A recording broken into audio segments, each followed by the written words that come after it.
میں بہت چھوٹا طالب علم، لیکن اس ممبر کی خدمت کی وجہ سے دنیا کے ایسے ایسے علاقوں میں جانے کا موقع ملا اور اتنی ٹریولنگ کا موقع مل رہا کہ بعض بلینر کو بھی اپنی تمام تر دولت کے باوجود یہ چانس نہیں مل پاتا جو مجھ جیسے غریب و فقیر کو مل جاتا ہے خدمت حسینی کی وجہ سے۔ حسین کا خدمت گزار دنیا کا سب سے بڑا بادشاہ۔ تو دنیا بھر میں نے ابھی بات ہو رہی تھی راستے میں، آپ حضرات کے یہاں نیو ایئر شروع ہونے میں تقریباً 3 گھنٹے اور شاید 10 منٹ، اگر یہ کلاک صحیح ہے تو اب 3 گھنٹے اور 10 منٹ آسٹریلیا میں نیو ایئر شروع ہو کے پرانا بھی ہو گیا۔ اس وقت وہاں پہ صبح کے تقریباً 8 بجے ہوں گے، لوگ ناشتہ واشتہ کر چکے ہوں، اور نیوزی لینڈ میں تو اس وقت 10-11 بج رہے ہیں صبح کے، وہاں سے لے کے یہاں اور یہاں سے لے کے لاس اینجلس تک، اور نارتھ میں سویڈن اور ناروے سے لے کے ساؤتھ کے اندر وہی آپ کے تنزانیہ اور دارالسلام تک ساری دنیا میں گیا۔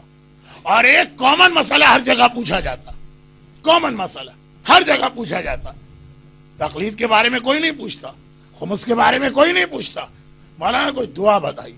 کیوں؟ اس لیے کہ ہر جگہ لوگوں کے اپنے اپنے پرابلم، کسی کو صحت کا مسئلہ، کسی کی بیٹیوں کی شادی نہیں ہوتی، کسی کے بیٹے آؤٹ لائن چلے گئے، کسی کو دشمنوں کا خوف، کسی کو روزی کا مسئلہ، کسی کا بزنس فیل ہو رہا، کسی کے جاب چھوٹ رہے ہیں، کوئی طالب علم ہے وہ اپنے ایگزام میں کامیاب نہیں ہو رہا۔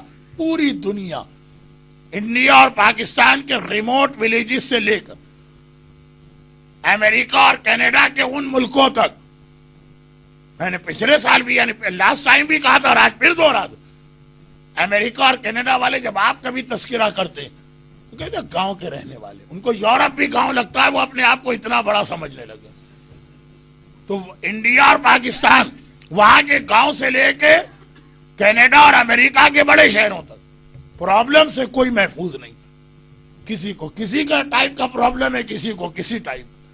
انڈیا میں آدمی کہتا مولانا کھانے کو روٹی نہیں ہے، پاکستان کے کچھ ٹاؤن میں کھانے کو روٹی نہیں ہے، دعا بتائیے۔ اور امریکہ کا اور انگلینڈ کا آدمی کہتا ہے کھانے کو سب کچھ ہے، صحت نہیں ہے، کچھ کھایا نہیں جاتا، دعا بتائیے کہ ساری چیزیں کھا سکے۔ اس کا دسترخوان بھرا ہے، اس کی باڈی یہ غذا قبول کرنے کو تیار نہیں، اور اس کے پاس اتنی صحت ہے کہ پتھر بھی کھا لے تو وہ ہضم ہو جائے گا، لیکن اس کو کھانے کے پاس پتھر بھی نہیں مل رہا۔ یہ دنیا، اور لوگ آتے ہیں اور آنے کے بعد کہتے ہیں کہ مولانا کوئی دعا بتائی، ہر جگہ کا کامن پرابلم،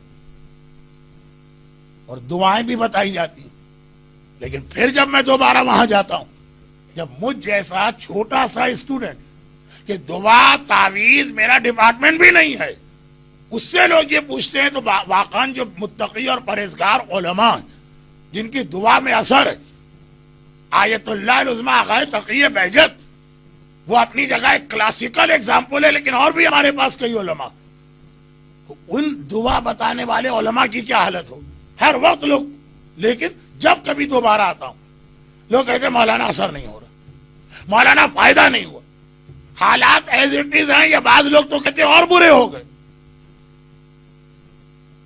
آپ کو اس کا ریزن معلوم؟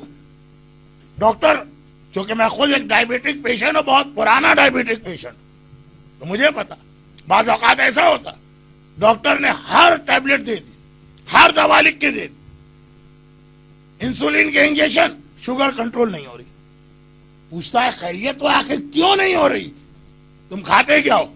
ہم نے کہا آپ کی ٹیبلٹ کھاتے ہیں اور ساتھ میں گلاب جامن کا پورا ڈبہ بھی کھاتے ہیں۔ 1 کلو گاجر کا حلوہ کھا رہے ہیں اور اس کے بعد میٹ فارمین کی ایک ٹیبلٹ لے رہے ہیں، کیا فائدہ ہوگا، کیا اثر ہوگا؟ دوا میں خرابی نہیں ہے، ڈاکٹر میں خرابی نہیں ہے، لیکن ہر دوا کے لیے اصول ہے کہ اس کے ساتھ جو پریکاشن ہے وہ آپ کو لینا۔ ڈبل نمونیا ایک آدمی کو اس ٹھنڈے میں جا کے باہر پارک میں وہ بالٹی اور بکر سے نہا کے آیا اور کہا کہ ڈاکٹر صاحب اثر نہیں ہو رہا۔ لوگ احتیاط نہیں کرتے اور ڈاکٹر سے کہتے۔ اب انگریزی میں تو ٹیبلٹ الگ لفظ ہے، لیکن اس کو اردو میں گولی کہتے ہیں، دوا کی گولی۔ ڈاکٹر صاحب آپ کی گولی میں کوئی اثر نہیں۔ جب اس نے یہ سنا کہ 1 کلو گاجر کا حلوہ اور گلاب جامن کے 2 ڈبے کھا کے آ رہا ہے اور کہہ رہا ہے گولی میں اثر نہیں، تو کہتا ہے کہ پھر ایک ہی گولی میں اثر ہے پستول کی گولی، وہ کھا لیجیے بس۔ یہی مسئلہ دعا کے بارے میں، ہم سورہ واقعہ پڑھتے روزی میں کوئی فائدہ نہیں ہوتا، ہم رب زدنی علماً پڑھتے ہمارا بچہ امتحان میں پاس نہیں ہوتا، ہم سورہ طارق روزانہ 3 مرتبہ پڑھتے ہماری بیٹیوں کی شادی نہیں ہوتی، ہم امن یجیب المستر کی آیت پڑھتے ہیں بیمار کو شفا نہیں ملتی،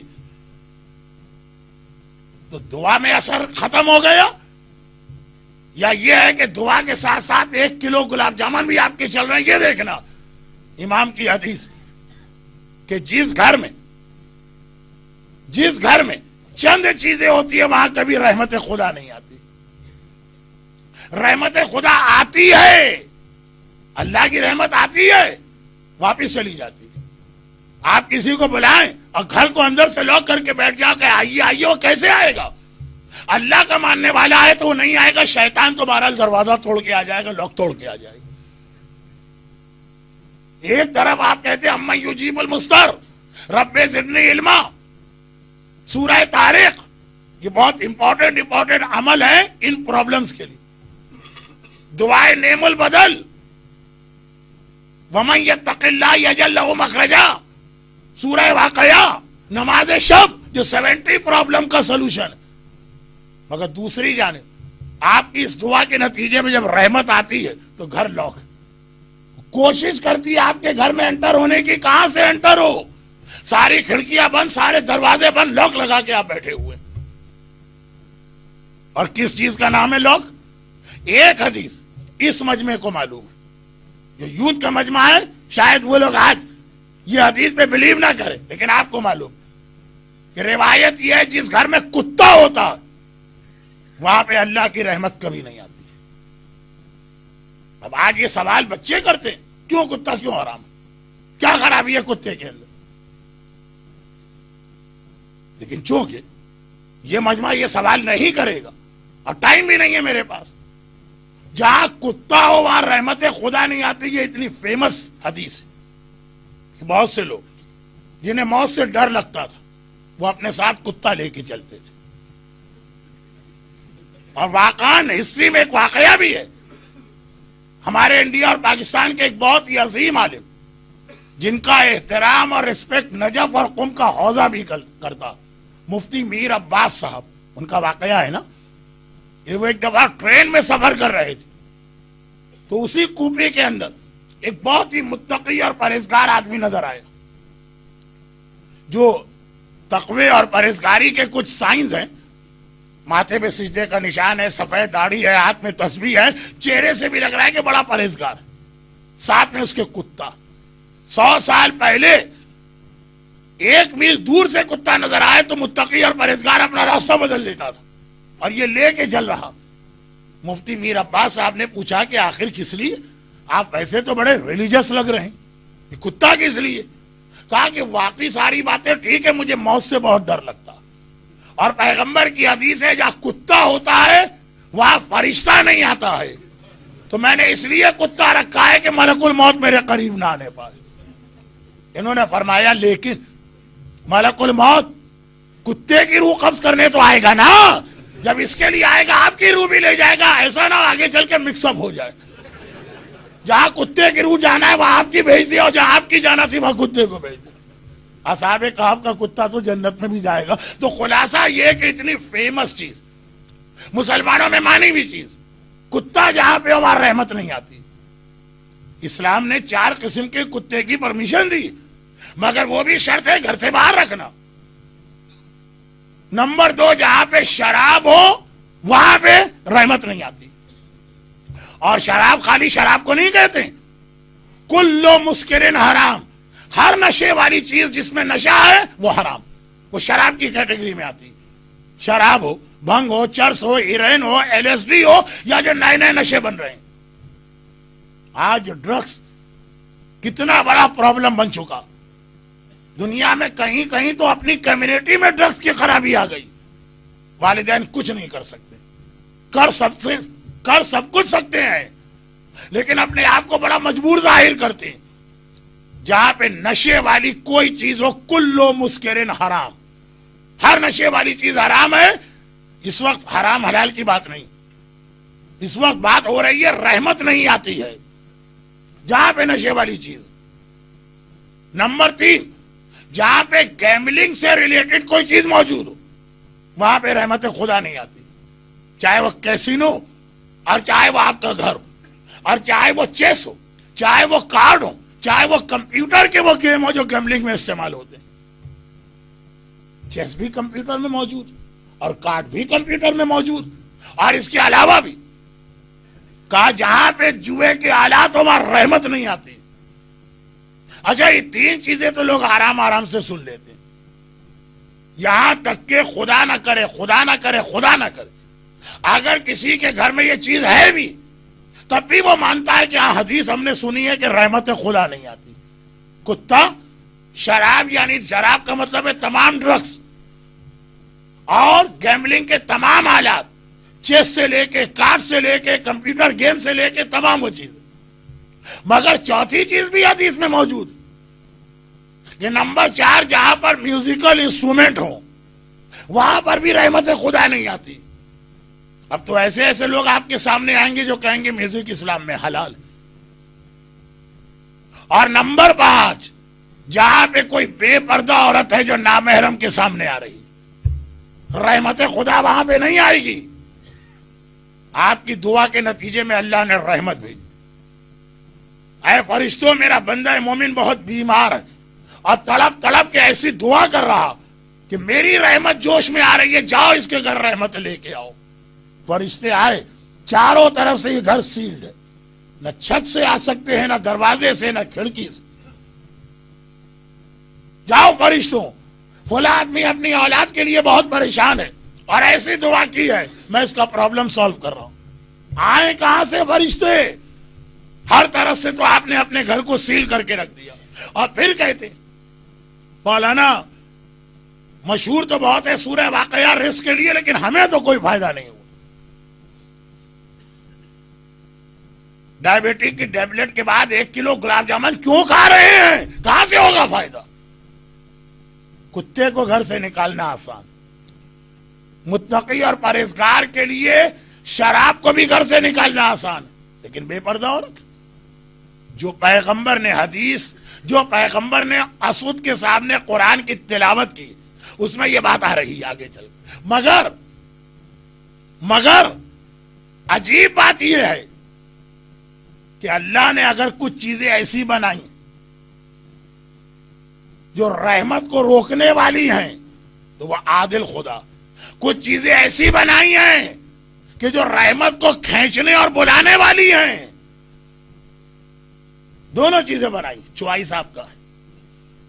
اور وہ چیزیں جو رحمت کو روکتی ہیں, کتا, شراب, گیملنگ, میوزیکل انسٹرومنٹ, بے پردہ عورت, تو ساتھ میں وہ چیز بھی سنی جو رحمت خدا کو بلاتی. اور سب سے زیادہ جو چیز رحمت خدا کو, یعنی وہ رحمت جو آپ کے گھر کے لیے نہیں ہے, میں اگزامپل کے طور پہ کہہ رہا ہوں, ورڈنگ کو مت پکڑیے گا. اللہ نے کہا یہ رحمت جو ہے یہ فلاں جگہ جانا, مگر جب وہ رحمت آپ کے گھر سے ہو کے آگے جا رہی تھی, آپ کے گھر میں رحمت کو ریسیو کرنے والا ایسا انسٹرومنٹ لگا تھا کہ آگے جانے والی رحمت جو ہے وہ پل ہو کے آپ کے گھر میں آ گئی. ایسی بھی چیزیں کہ کسی اور کی رحمت آپ کے گھر میں آ جاتی ہے. البتہ اللہ اس کو محروم نہیں کرتا ہے, پھر دے دیتا, لیکن آپ ڈیزرو نہیں کر رہے تھے رحمت کے, پھر بھی آپ نے اپنے گھر میں کیسی چیز, ایک میگنیٹ رکھا, میگنیٹ کے قریب سے کوئی چیز گزرے گی آئرن والی, اس کو کھینچ لے گا. اور رحمت خدا کھینچنے والی چیز کا نام ہے پیرنٹس, باپ اور ماں. کیا سمجھا کیا ہے آپ نے باپ اور ماں کو؟ ایک بوجھ, ایک برڈن, ایک لائبلٹی. یہ رحمت خدا آپ کے گھر میں نازل کرنے والی چیز ہے. ہمیں اگر معلوم ہو جائے کہ والدین کتنی رحمت ہمارے گھروں میں لاتے ہیں, خالی حدیث ہم سن لیتے ہیں کہ موسیٰ کی ماں کا انتقال ہوا تو اللہ نے کہ موسیٰ اب سنبھل کے چلنا, مگر کیوں کہا؟ خود ماں کا وجود کچھ نہیں کہہ رہی, کچھ نہیں بول رہی, آپ کے لیے کوئی دعا بھی نہیں کر رہی, لیکن خالی ماں آپ کے گھر میں ہے, باپ آپ کے گھر میں ہے, ان کا پریزنس اتنی بڑی رحمت لے کے آتا. اسلام دین رحمت ہے. اسٹارٹ ہوا اللہ تشرک بہ شیئا، خبردار شرک نہ کرنا اور والدین کے ساتھ احسان کرتے رہے. ہم اپنے ہاتھوں سے رحمت کو اپنے گھر سے نکالتے ہیں اور رحمت روکنے والی چیزوں کو گھر میں لا کے رکھتے ہیں اور پھر کمپلین اللہ سے کرتے ہیں کہ اے اللہ ہماری دعا کیوں قبول نہیں ہو رہی، ہمارا پرابلم کیوں سالو نہیں ہو رہا. یاد رکھیے کہ کریڈٹ کرنچ جو بنیادی طور پر ایک اکنامیکل پرابلم، اس کا بھی اگر کوئی سلوشن ہے تو اپنے والدین کی خدمت. اتنے سامنے کی چیز کو بھلا کے بیٹھے پھر کہہ رہے ہیں کہ فلاں بینک کرپٹ ہو گیا، فلاں آدمی مورگیج پے نہ کر سکا، اس کا گھر چھین لیا گیا، اس کی گاڑی واپس لے لی گئی. یہ پرابلم، وہ اپنے ہاتھ سے اپنے پرابلم ہم نے کریٹ کی. والدین اور والدین اتنا زیادہ اپنی اولاد کے لیے رحمت لانے والے ہیں کہ جب مر بھی جاتے ہیں، آیت اللہ سیستانی کی بک میں بھی جا کے یہ جملہ پڑھیے، اور آیت اللہ خوئی کی کتاب میں بھی یہ جملہ، اور آیت اللہ محسن الحکیم کی کتاب میں بھی یہ جملہ، اور آیت اللہ بروجردی کی کتاب میں بھی یہ جملہ، اور امام امت امام خمینی کی کتاب میں بھی یہ جملہ، کہ چند وہ جگہ جہاں پہ دعا بہت جلدی قبول ہوتی، ان میں سے ایک ہے باپ اور ماں کی قبر. باپ اور ماں دنیا میں نہیں رہے لیکن ان کی قبر رحمت خدا کی جگہ بن گئی. اگر تمہاری کوئی دعا قبول نہیں ہو رہی تو جاؤ اور ماں کی قبر پہ ہاتھ رکھ کے دعا مانگو. مثلا یہ تو میں ٹائم بچانے کے لیے کہہ رہا ہوں. آپ حیرت کے ساتھ یہ نہ کہیے گا کہ مولانا ہماری ماں تو ابھی زندہ ہے تو ہم کیا کریں، ان کو مار کے ان کی قبر بنائے تاکہ دعا قبول ہو. ماں زندہ ہے تو اس سے بڑی رحمت آپ کے پاس کیا. بات تو ان کی ہو رہی ہے کہ اگر ماں دنیا میں نہ بھی رہی تو قبر پہ ہاتھ رکھی اور دعا مانگی، کیونکہ ماں کہیں پر بھی ہو. میں اور جملہ واضح کر دوں اور ختم بات. ماں نعوذ باللہ اگر جہنم کے عذاب میں بھی جل رہی ہو تب بھی اسے اپنی اولاد کی فکر اپنی تکلیف سے زیادہ ہوتی.